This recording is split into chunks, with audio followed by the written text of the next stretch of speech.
47-এর আন্দোলন, 52-এর ভাষা আন্দোলন, 71-এর স্বাধীনতা আন্দোলন, 91-এর গণ আন্দোলন, 2001 সালের আন্দোলন, 24-এর বিপ্লব, সবকিছু যুবক দ্বারা গঠিত হয়েছে।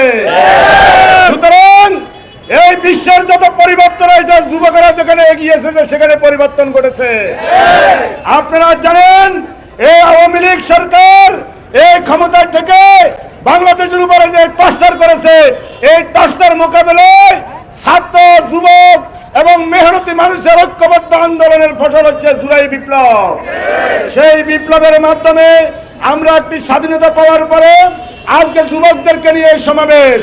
আমি আপনাদেরকে বলতে চাই, নোয়াখালীর 5 আসন যুবকদের আসন, দাঁড়িপাল্লার আসন, জামাতের আসন আমরা পরিণত করতে চাই। এখানে যারা ইতিপূর্বে প্রার্থী ছিল সংসদ সদস্য, তারা উচ্চ শিক্ষিত ছিল। আমাদের প্রার্থী সর্বোচ্চ শিক্ষায় শিক্ষিত, আমাদের প্রার্থী জনগণ এর সেবায় নিয়োজিত, আমাদের প্রার্থী মানববন্ধন, আমাদের প্রার্থী সমাজসেবক। এবং আজকে জনগণকে যদি কোনোভাবে স্বাধীনতা দিতে হয়, জামাতকে ভোট দেওয়ার বিকল্প নেই। তাই আমি আপনাদেরকে বলতে চাই, যুবকদের কর্মসংস্থান হবে জামাত যদি নির্বাচিত হয় তখন।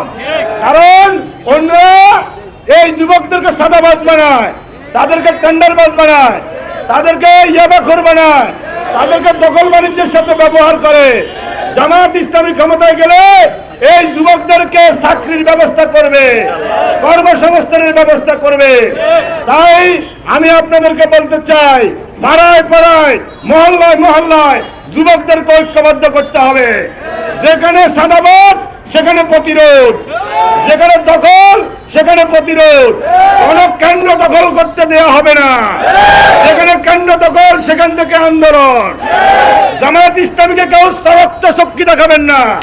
কোম্পানিগঞ্জে আমরা 7 জন শহীদ হয়েছে, আমাদের নেতারা হাজার হাজার নেতা মামলার আসামি হয়েছে। এই ময়দানে আমরা ছেড়ে দিই নাই, এই ময়দানে আমরা ছিলাম, আমরা আছি, ইনশাল্লাহ আমরা থাকবো। সুতরাং এই জুলুম নির্যাতনের মাধ্যমে আমরা এই বসুরহাটকে মুক্ত করবো ইনশাল্লাহ।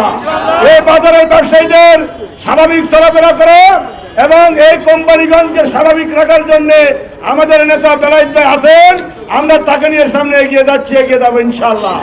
তাই আসুন, আপনারা আগামী দিনের আন্দোলন, আগামী দিনের নির্বাচন, আগামী দিনের সংগঠন, আগামী দিনে পাড়ায় মহল্লায় জনগণকে সম্পৃক্ত করার ক্ষেত্রে আপনাদের সর্বাত্মক ভূমিকা পালন করবেন। এটাই হচ্ছে আজকের যুব দিবসের র্যালির অঙ্গীকার। তাই আসুন, আমরা এই শপথ নিই, আমরা আল্লাহর আইন চাই, সৎ লোকের শাসন চাই, ন্যায় ইনসাফ ভিত্তিক সমাজ চাই, দাঁড়িপাল্লায় ভোট চাই।